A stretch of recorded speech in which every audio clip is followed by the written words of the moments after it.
We are good, Astrid?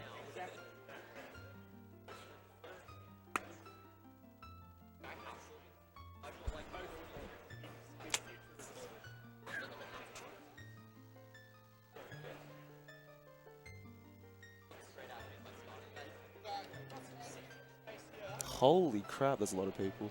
Oh.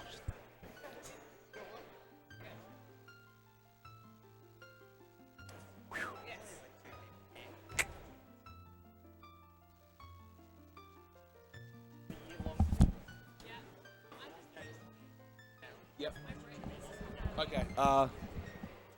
Just up a bit more. A bit more, yeah. That's good. That's good. All right. Doug, can you have it down just a little bit? Sorry. Down. That's good. All right. 3, 2, 1, go.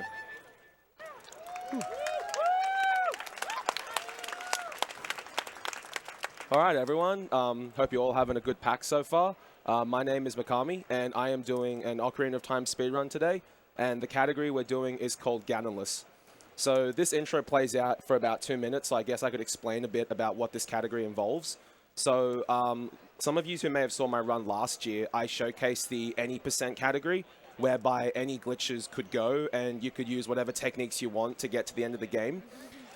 This category that I'm doing here, called Ganonless, has one restriction, which is you can't beat Ganondorf or Ganon.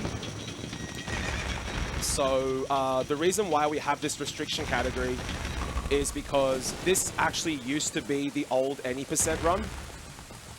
And they found a faster way to do the any % run, so they switched to that route. But they kept this route around just for a legacy run, because you do see some pretty interesting tricks. So that's what I'll be doing today. Could I have the game volume down just a little bit? Thank you. Just a bit more. Thank you. So this isn't the fastest way to beat the game, but the tricks that you do in this run are really, really cool.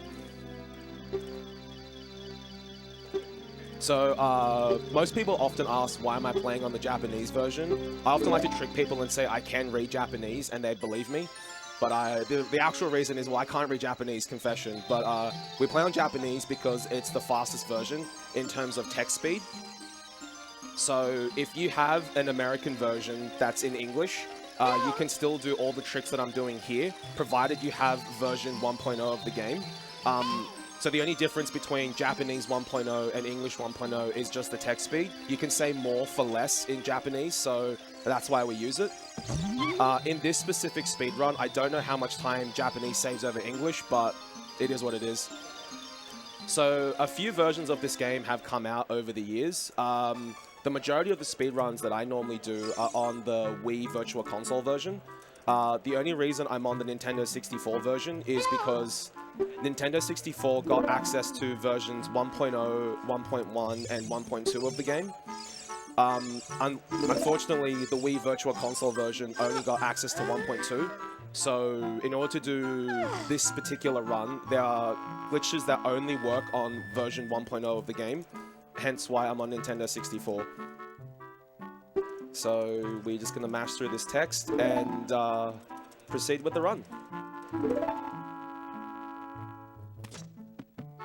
So we're going to go out of Link's house, and the normal way of getting through the game is you pick up a sword and shield, and then you head over to the Deku Tree to complete the first dungeon. We're not going to be doing any of that as Child Link. We're actually going to be doing the majority of the run as Adult.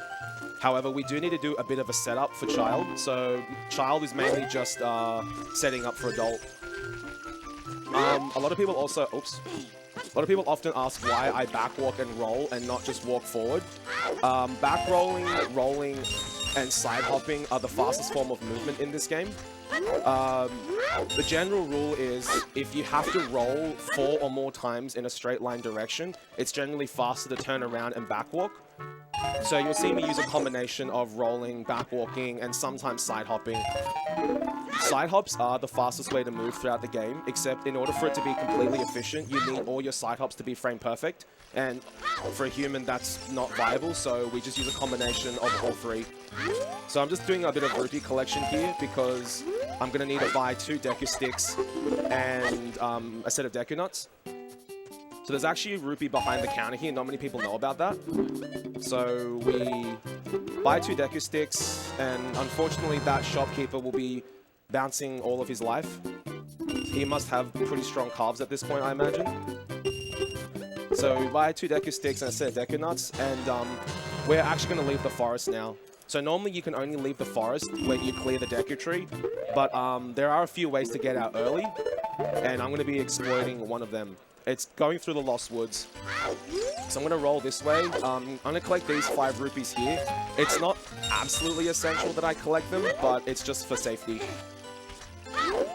So you'll see me like target and roll and then backwalk and whatnot. It's just the combination of the movements that we found to be the most efficient. So this section we backwalk because the distance you have to travel is longer than 4 rolls and the trajectory is a straight line.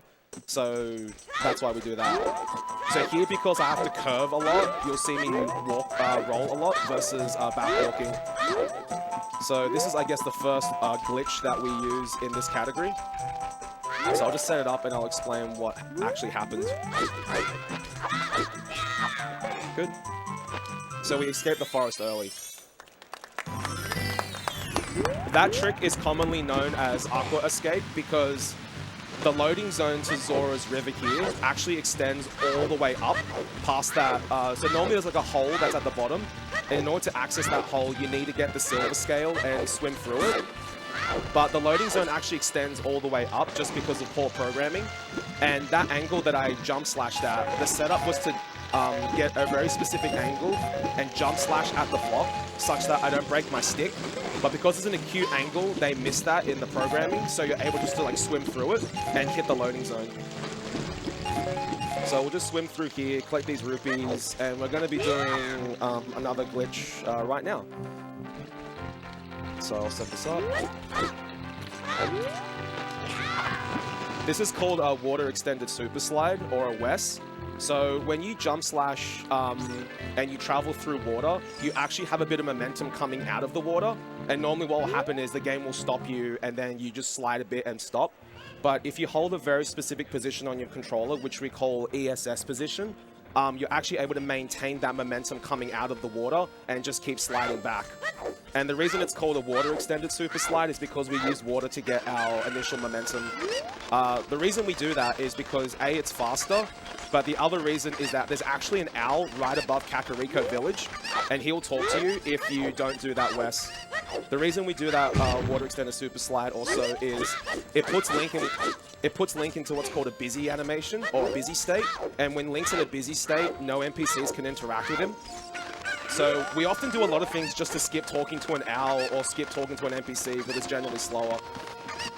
So for the rest of this run, I will actually be needing a bottle. There are 4 bottles you can get in this game. One of them is doing this Kako collection.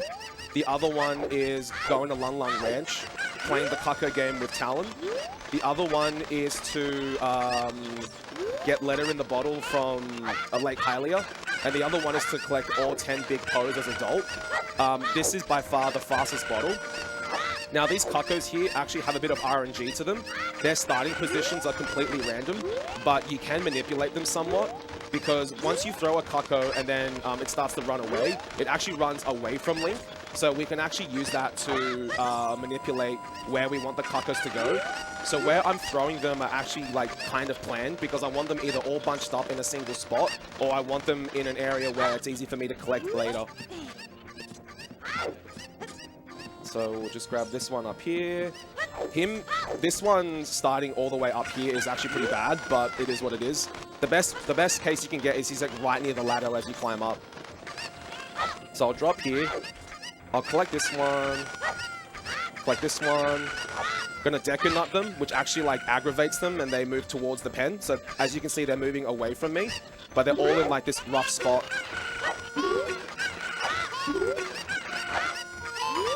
I target the chickens there because Andrew, the cucko lady, actually has a really massive talk box, and often if I don't target the cucko to try pick them up, I'll talk to her instead, and it's very annoying. So now we're actually going to go to the bottom of the well to get explosives. So I'm going to be doing something called Navi Dive. You jump slash, and it pushes you off ever so slightly, and then if you mash for Navi, the game puts you again in a busy state, and the water collision won't detect that you're actually underwater. The normal way to drain the well is if you play Song of Storm. So I'm going to save here just in case I screw up. So this is one of the glitches that you can only do on version 1.0 of the game. It's called blank A, and I'll explain it in just a sec. Okay, so what happened there was I tried to go into a crawl space and then cancelled it at the last minute with the Deku Nut. So the game actually thinks I'm in the crawl space, so I've got really weird really weird like collision physics, and I'm able to jump slash through that tiny corner and get the bomb shoes early. So I actually have to reset there. Getting explosives early breaks a lot in this game, so you'll see that throughout the run. So if you don't have the version 1.0, you don't have 1.0 version of this game, there is another way you can get bomb shoes early, but the reason we do play on 1.0 is getting bomb shoes using that blank A glitch is extremely fast. One of the prerequisites is that you can't have anything on your B button, and it's a big reason, it's the only reason why I didn't get the sword as Child Link. So now that we finished up with bottom of the well, I'm going to go become adult now, actually. So normally to become adult Link, you need to finish all 3 of the child dungeons. Except we're not going to do any of that because we don't need to. So I collected those bugs for later. And we're going to head over to Hyrule Market now and to the Temple of Time and become adult. You also saw me save and reset there. And the reason we do that, it's called save warping. So save warping is not a glitch, so don't worry. How save warping works is if you're in a dungeon and you save and reset, it will put Link at the start of the dungeon. But if you're in the overworld like where I am now, and if you save and reset, it will put Child Link back at his house in Kokiri Forest. And if you're adult Link, it'll put you in the Temple of Time. So this category doesn't feature too much of the save warping, but in other categories, we use it quite a bit to basically travel around the overworld. So there's actually rupees up here, so we'll collect those. Now, I'm also going to need to buy a Hylian shield, except it's nighttime in the market area. But the door loading zone to get into the bazaar actually extends all the way up, and we're actually going to clip through it with this setup here. So I hope I don't screw this up. And we're in.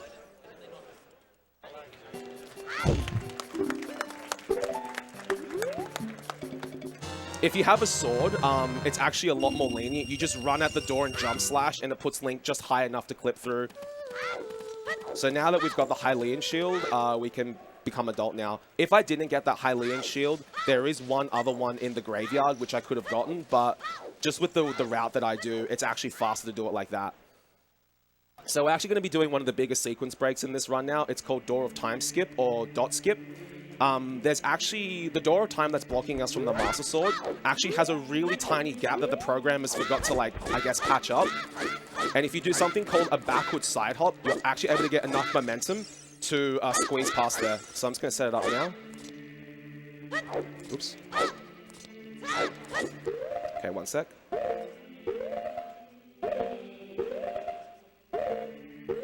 Come on. There we go. Okay, so what I did there was a combination of a few things.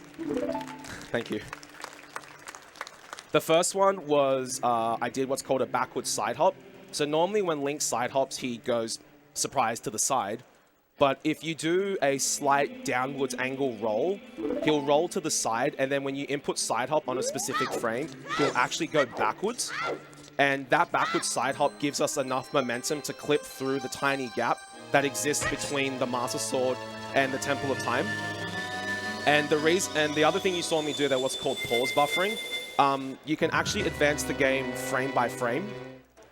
And the reason we do that is some tricks require us to input something on a very specific frame, which is why you saw me pausing and unpausing there. I had to input the target button on a very specific frame, and that allowed me to clip through the Door of Time. So this part is just Ganondorf laughing at us, and we are going to be in a fairly long cutscene. So if you guys have any donations, feel free to read them out.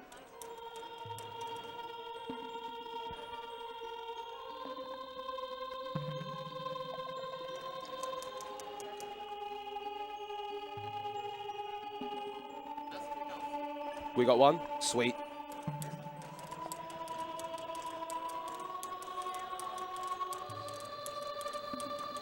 We have a $10 donation that says, Streamer, can you explain me the hyperextended Steven slide thingy Kipper? Donation incentive Undertale hug.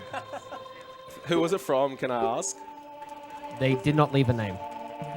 Could have been anyone from my chat. Thank you for the $10. Just ahead, when you do commentate, when you do leave a donation comment, leave your name in the comment because the name system does not work. And I'm out taking questions from the crowd. Yeah, go for it. Hands up. Nope.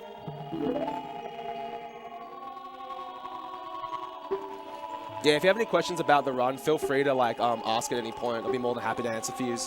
Yeah. Is this world record? Absolutely not. Crowd, while large, is crickets. So. The world record for this category is 32 minutes and 55 seconds, and my personal best is 35:40 something. My current personal best is 35 minutes and 47 seconds. I don't think I'm on world record pace. You think I? Thank you, Tom. I appreciate that. I think what creeps me more about this cutscene is that, for starters, you had this old guy looking at you for 7 years while you sleep and waits for you to wake up. And the other one is you surprisingly have a piercing in your ear. I don't know. I don't know what the legal age for piercings is, but I guess Link got one. So, this is one of the more noticeable places why we play on Japanese. If you compared this cutscene side by side with English and Japanese just flies through it. So a lot of us in Oz grew up with the PAL version of the game on our Nintendo 64. Unfortunately for speedrunning, PAL is like the worst you can run with for two reasons. Well, mainly one reason. It runs at 5/6 the frame rate of NTSC. So the game runs at a slower frame rate, and to compensate for that, the devs actually change the distance of Link's rolls. So any setup that you do with a roll will be very different on PAL. So a lot of people I know want to get into it, and they ask me, they're like, hey, I don't know why this glitch isn't working. And then as soon as I go, record a video of you doing it, and I'll have a look at it. And as soon as they boot up like the menu, you can tell straight away that it's PAL because it just runs really sluggish. And I have to break it to them that they need the NTSC version, and they're like, oh, okay. Yeah, PAL in general for old games is pretty trash. There are some instances where, because they've had to redo the coding for PAL, it actually works to our advantage. And some of the more modern-ish games work better for PAL, like the Twilight Princess speedrun is actually better on PAL. Not for any obvious reason, it's because the German language that you can access with PAL is the fastest version for text speed. I had to do another save warp there because the Door of Time is actually still blocking us. But as Adult Link, if you save and reset in the overworld, you'll end up in the Temple of Time, which is convenient because I get past that door. So this is where the run actually starts to get fairly technical in terms of what's going on. So the first thing I'm going to do is get a bottle on my B button. And a bottle on your B button triggers a glitch called Reverse Bottle Adventure. I don't know why it's called Reverse Bottle Adventure, but it is what it is. And Reverse Bottle Adventure is just another way of saying our inventory can be manipulated. So I'm actually able to change the item count in my inventory, or actually give myself items I don't actually have. I'll point it out when I actually do it, but we're just going to set up the bottle on B glitch for now. Oops. Okay, so I need to spawn this Poe. If he goes into the wall, it's actually really annoying. So I'll set this up now.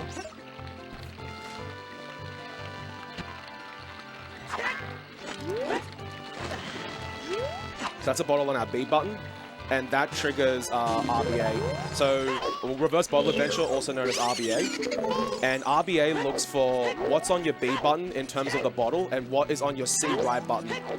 So I got that Poe intentionally for later, and I'll point that out as we go. So we actually need to talk to the Kako lady again to get an item from her. We don't actually use the item for its intended purpose, but we need it for one particular thing. And I'll, again, point that out as we go. I often just flick my shield there, and people wonder if it's part of the trick. It's not. It's just to keep my fingers warm. Otherwise, it's just like your left hand moving, and you need your right hand to do something, so I just mash a trigger there. So we get the Kako egg, like I said, not for its intended purpose, but I'll point it out as we do it.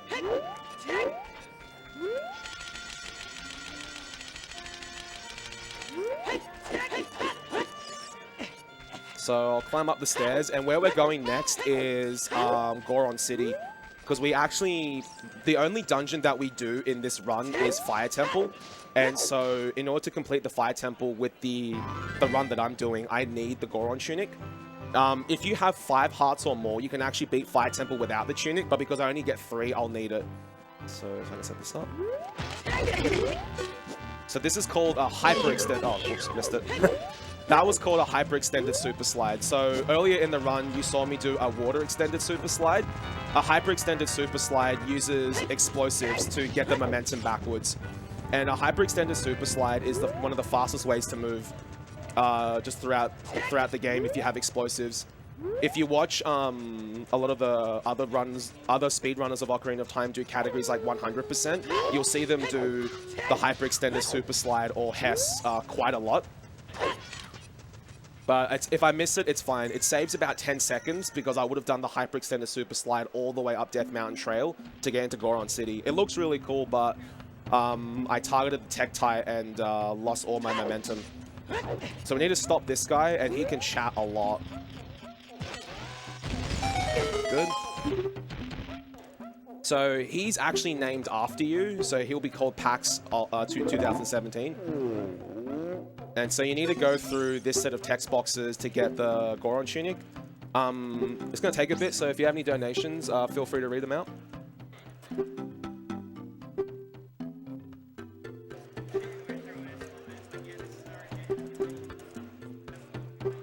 And I hope you guys are having a good PAX as well, by the way.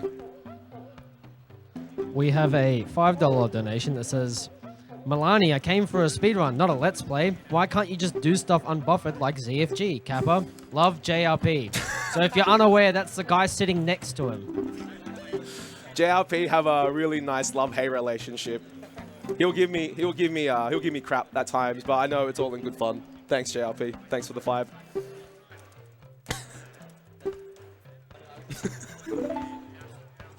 So we get the Fire Tunic there, or Goron Tunic, and that opens up the way to Death Mountain Trail, or Death Mountain Crater, sorry. And we'll be doing 2 things. First one is we're actually going to be taking advantage of Reverse Bottle Adventure, or RBA. So I'm going to need to get my health down to either a half a heart or a quarter of a heart. And I'll do that now. It may seem like I'm wasting bomb chews, but trust me, this is what happens. So watch my bomb chew count now. It's sitting at 4. It'll go to 20. And then I pick up bugs again, and I get 29. The reason that happens is because the Poe, I said earlier that Reverse Bottle Adventure looks at your C right button and what's on your B button. And the C right, the Poe in a bottle on C right points to your bomb chew count internally. And the empty bottle on your B button has an internal value of 20. That's why I got 20 bomb chews. Bugs have an internal value of 29. That's why I got the 29 back. So now I'm gonna, I'll explain this as I go, just give me a sec. So that's called a mega side hop, otherwise I can't reach this bridge. So what I did there was a mega side hop to get across the bridge, and I actually entered the Bolero of Fire cutscene, but I died at the same time. And in this game, if you die at the same time you enter into a cutscene to learn a song, the game just gives you the song without watching the cutscene. Let's see if I can pull this off. Okay, this is a hyper-extended super slide. See if I can take it all the way to Lost Woods.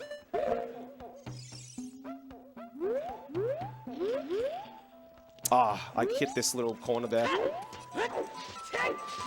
go back a little bit. So what I would normally have done is hyperextend a super slide all the way through and then hit a bomb tube to blow up the rocks. So we're gonna enter Zora's domain now. Normally you need the silver scale, but like Child, there's actually an acute angle we can swim through from this side as Adult Link. Like that. So it abuses the same thing as Child Link. And normally to enter Zora's domain, you need Zelda's Lullaby. But like how I crossed the bridge to get to learn Bolero of Fire, we're going to do a mega side hop to get in. See if I can pull this off. Cool. So that gets us into Zora's domain. Now, this is where things get really, really wonky, and another reason why we use either 1.0 or 1.1. For Ganolis, it's version 1.0, but you do the same thing in 100%, and with 100%, this glitch upcoming works on both 1.1 and 1.2, 1.0 and 1.1. So first we pull this Kako egg here, and I can't remember exactly why, but see, King Zora's frozen there, but that actually unloads him, so you can just talk to him. And this glitch coming up here is, we call it in the community, hold R. Normally, King Zora gives you the Zora tunic, but if you hold shield on 1.0 or 1.1, he gives you the eyeball frog. And a reason why this run is done on, why 100% is done on 1.0 or 1.1 is because you need to get the big Goron sword for 100%, and getting the eyeball frog there saves a lot on the trade quest sequence. We're not going to be doing the trade quest sequence, but we need that eyeball frog for a very specific reason. And I'll explain that once we get to it. It's actually pretty crazy. So I'm going to be playing the Bolero of Fire to get back to Death Mountain Crater now. Now, normally when you play a warp song and you have a trade quest item that has a timer attached to it, normally the game will be like, sorry, you can't cheat and fast travel like that. We're going to take you back to the beginning. But because I'm not wearing the Goron tunic at the moment, my health timer takes precedence over the item timer. Okay, good. I'll explain what I'm doing here in just a sec. So what I'm doing here is trying to fix the timer at 0. So that's good. Because like I said, if you equip Goron Tunic there, the game will be like, sorry, you can't cheat with fast travel for the trade quest, we'll take you back. But I glitched the timer out at 0, and I'm gonna set it at 1 now. So by playing Bolero of Fire, my glitch timer at 0 now ticks up to 1. And that's actually really important for later on. Oh yeah. So, actually, JRP just brought this up. Some people may be wondering how I'm playing an Ocarina there. I'm actually doing a glitch called Ocarina Items. It's the big reason why I got the bottle. In this game, if you have something in your bottle, let's say you like pick up bugs in your bottle, and then you backflip and push the bottle button, the game will dump the bugs out as you land from the backflip. But if you interrupt that input, like go backflip, bottle, and then push something like sword that doesn't have an animation, the game doesn't know what to do because sword doesn't have an animation when you land. So it plays the default animation, which is an ocarina, which is actually really convenient because if you don't have an ocarina, but you have the songs, you can still play the songs as if you had an ocarina. I'm just going to play this safe. Okay, so that's a glitch called Time Stop. It just flicks your camera facing Link. The reason we do that is because Darunia is actually standing on the other side, and if you look at him, he talks to you. And by putting the camera facing Link as you enter the room, it won't look at Darunia, and therefore the cutscene won't play. It's just to save a lot of time. There's something else I'm going to be very careful of traversing through Fire Temple. If I talk to any of these Gorons, there's a very good chance I'll get sent back to Zora's domain. And the reason for that is, if you talk to some of these Gorons, they can unfreeze that timer that I've got stuck at 1. And if the timer unfreezes, it ticks down to 0 and takes me back to Zora's domain. So I don't want to do that. I have done that in a practice run coming up for PAX, and I said, okay, I'm being very careful. So we're just going to go through Fire Temple for this section as per normal. There's nothing really much to explain. I'll get to a trick when we get to it. So if you have any donations, feel free to read them out.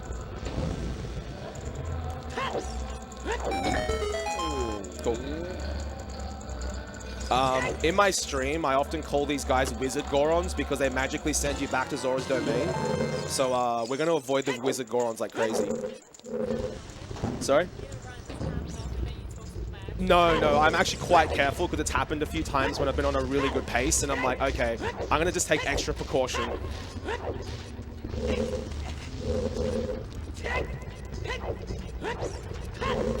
So we're just coming through this section to get some keys for the rest of Fire Temple. So I'm just going to slash this wall. So normally you have to wait for a bomb chew to explode, but if you slash it, you can actually cause it to explode. So I'll use that a fair bit if I need the bomb chew to explode early. So you'll see me not roll past the Gorons as I exit rooms, because I've tried to roll too early and end up talking to one, and it's pretty disastrous. So we've got 2 keys. We can actually proceed with the rest of Fire Temple now.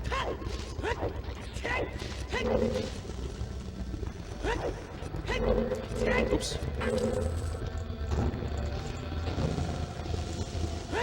Okay, so we're gonna come up here. There's this big geyser that pushes us up, but we'd need to push the block down in order for the geyser to take us all the way up. Okay. So the reason I flick right there, normally I normally like to push target to realign my camera, but those 2 keys are up there, and if I'd pushed target, it would have targeted the keys and screwed up my angle. And when I was first like speedrunning Ocarina of Time, that did cost me a few runs. So I just said since then I'd be extra careful. So we're going to be doing what's called a block skip here. Sort of like how we did early like escape from the forest to go to like Zora's domain. You can actually abuse acute angles in like between blocks as well and clip through. That should work, I think. We'll find out.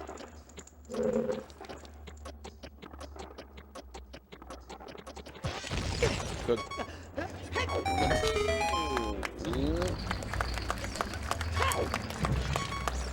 It just skips through a big part of getting to that Goron. As you can see, I took my time opening the chest there because of all the Gorons I talked to by accident, I talked to him the most, and for some reason I have the worst luck possible. He's the most likely to send you back for some reason. So I call him the Master Sage because he's just like above all the other Gorons. So we're actually not going to free any more Gorons. That's the last one we need. I'm also playing this health-wise pretty close to the chest. I think I will get a heart. I normally don't get it, but because for the sake of a marathon, I'll play it like slightly safe, and I'll get this heart here.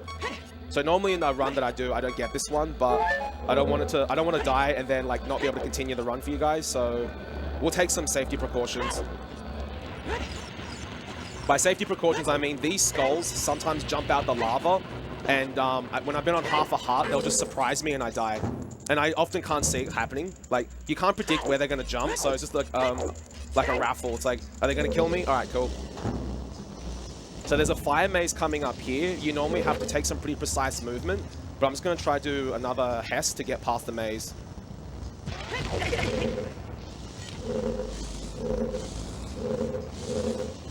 Cool, and that skips the majority of the maze.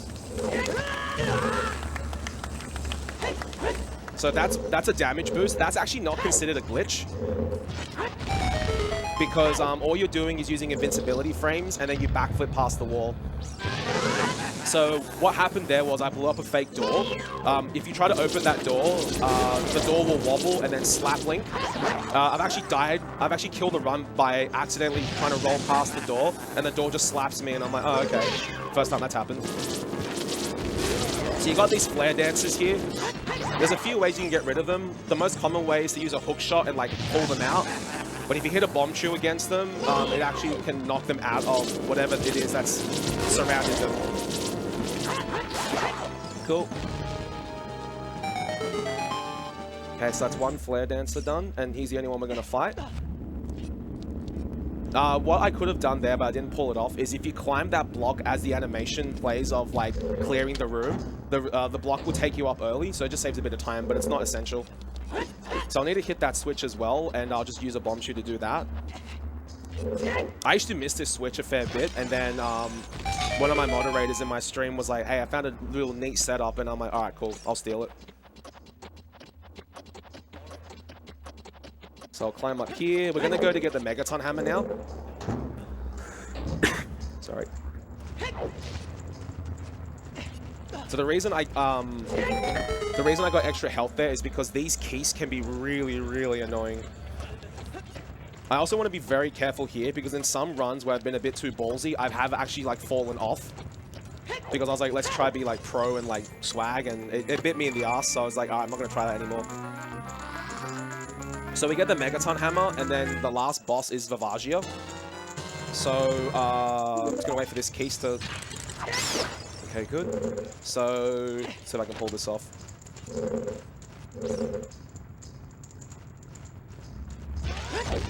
Oops.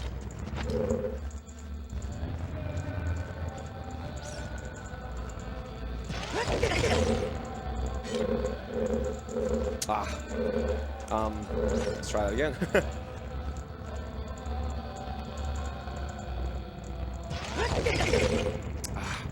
It's alright, I got another strat that I'll do. The reason I want to do I was trying to do a strat that skips the boss key, and it's really fast to do it like this, except I also need to be very careful of my bomb shoe count, so I'll do another strat. I need, for the fastest way to kill Vivagia, I actually need 9 bomb shoes. So I will do another strat. I'm just gonna wait for this keys to come at me because I can see him being problematic. Cool, I didn't need that heart, but I'll take it. Just be very careful. So there's another strat we can do, because normally what you need to get is the boss key in order to get to Vivagia. And I was trying to do a hyperextended super slide to skip the boss key, but there's another strat we can do here. So if I can pull this off. We're good. We need to land in this spot here. And then we do something called a ledge clip.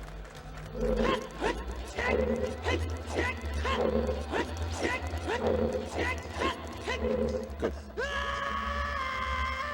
So that how that ledge clip works is if you, on the first frame, like when you roll off a ledge, if you put, there'll be one frame where Link grabs the ledge, like he's rolling off the ledge and he grabs it. On that first frame, he grabs the ledge. If you push target, it pushes Link inside to whatever he's grabbing.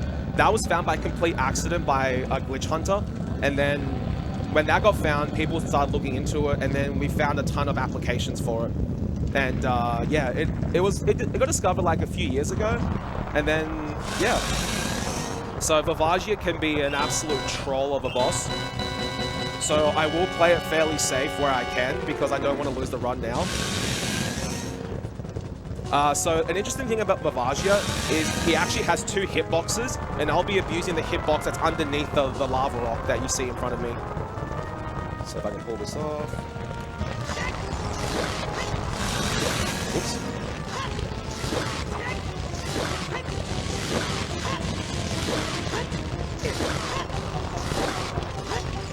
Good.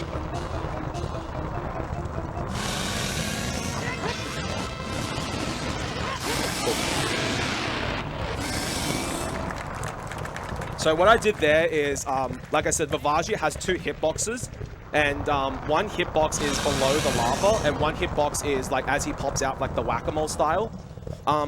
If you put an explosive on a very specific part of that first hole, it actually damages Vivagia in the second hitbox beneath the rocks, which is why I was dropping a bomb shoe and crouch stabbing it to cause the explosion.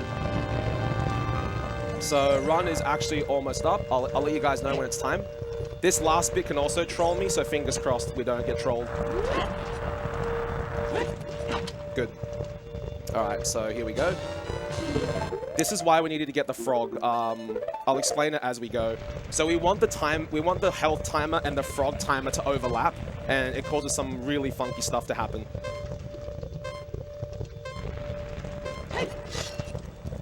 Okay, time's almost, I'll let you guys know. So the frog timer runs out as well as my health timer. It does some really crazy things with entrance and exit values and time. We're at the credits.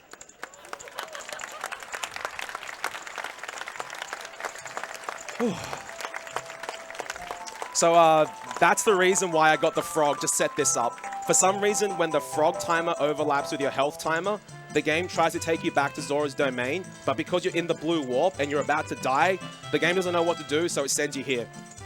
And I don't know why it works, but this used to be an old any percent route, but we kept it because it's actually kind of fun to run.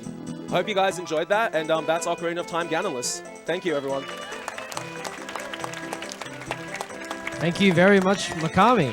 Fantastic run. Up next, we have Lego Star Wars by Saiyans. If I got that correctly, let me just double check. Also, yes, and also we had a couple of updates for the donation incentives. We have 2 character names for the Undertale, me for $10 and PAX ASM for another $10. The Saiyans fight was met, and the hug and don't hug incentives are both $200 each, so you can sway it in your direction if you want, with just $1. As always, we're here raising money for Child's Play, we're Australian Speedrunners Marathon, we're kids that go fast in video games. You can donate here in person or online on our channel on Oz Speedrun Marathon on Twitch. We love to have you around, and we hope to see you guys later. It's a fun run, that one. Hope you enjoyed it.